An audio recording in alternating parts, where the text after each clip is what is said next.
Hello and welcome to another episode of Signals from the Inside. I'm your host, Smith-Lovett. This is a space where we decode the symptoms no one else can explain so you can finally spot the pattern, stop the pattern, and shift the pattern for good.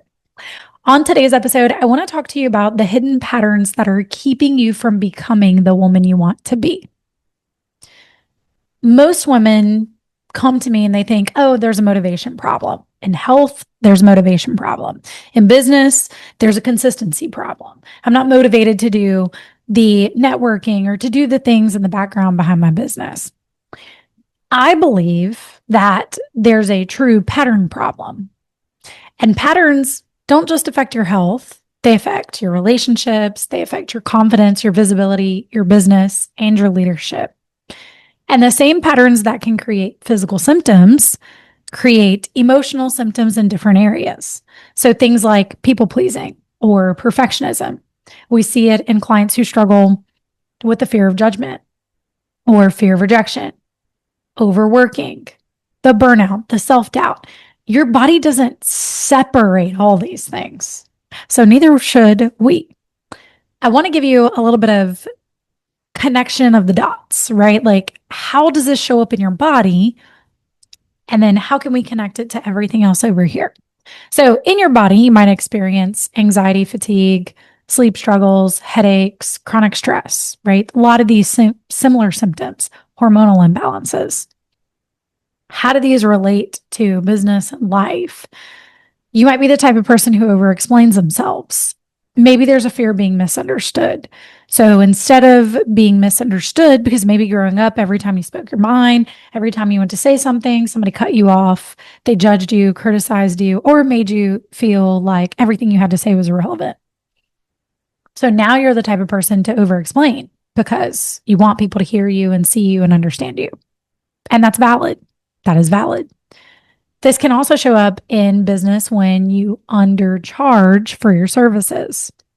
Not necessarily a self-worth or self-value wound, but more so from the perspective of self-love. How do you treat yourself in your business? Are you treating yourself in a way, and it's just questions, right? These are just reflective. Are you treating yourself in a way that you aren't good enough for, right? Or you're not better than. So there's that comparison game. Also, it comes in with struggling to receive. So start with the little compliments that people give you, little small things. And then you want to turn around and backhand it or come with a, yeah, but. This can show up when you avoid visibility. I had somebody recently who was asking me, hey, this expo that I was going to join or do, the people that I was supposed to be with decided to cancel. So what do I do? And I said, well, we don't avoid it just because somebody that you were supposed to be with isn't there. You ask, hey, can I be a part of this? So we want to show up more visible. But it might be something that we avoid because we don't feel safe. It can come through in procrastination, constantly comparing yourself, or just waiting until you're ready. Is it ready? Is it perfect? I want to show you how to start changing that pattern because the more that you can recognize what's going on, the easier you can change it. So step one, I want you to identify your repeat pattern. Ask yourself, what challenge keeps me from showing up in different forms?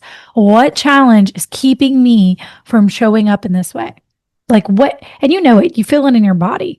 Because step two, notice where your body reacts. Whenever you go to show up, when you go to make a post, when you go to this event or whatever, you're going to be seen with signs because your body already recognizes evidence.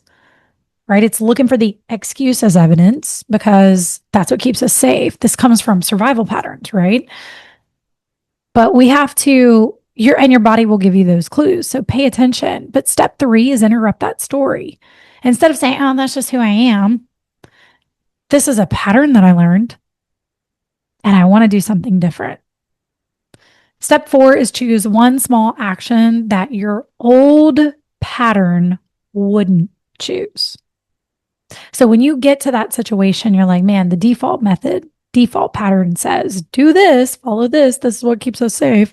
Avoid it, run away, say no, goodbye, blah, blah, blah. You have to create a new action that your old pattern would never choose. And these tiny changes, they create new evidence for your nervous system. your nervous system starts saying, oh, even though that was scary, it felt really good, felt really powerful. I see the evidence. And you're going to start taking step 5 is recognize the evidence. That starts coming with that change. Your patterns are not your personality. This isn't just who you are and how it is and the way things are. They're protection. It's something you learned. Protection, we can heal.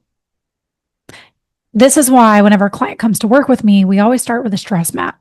So we can connect the dots between your symptoms, your nervous system, your patterns, and then the ripple effects that show up everywhere else in life, your business, your relationships, all the things.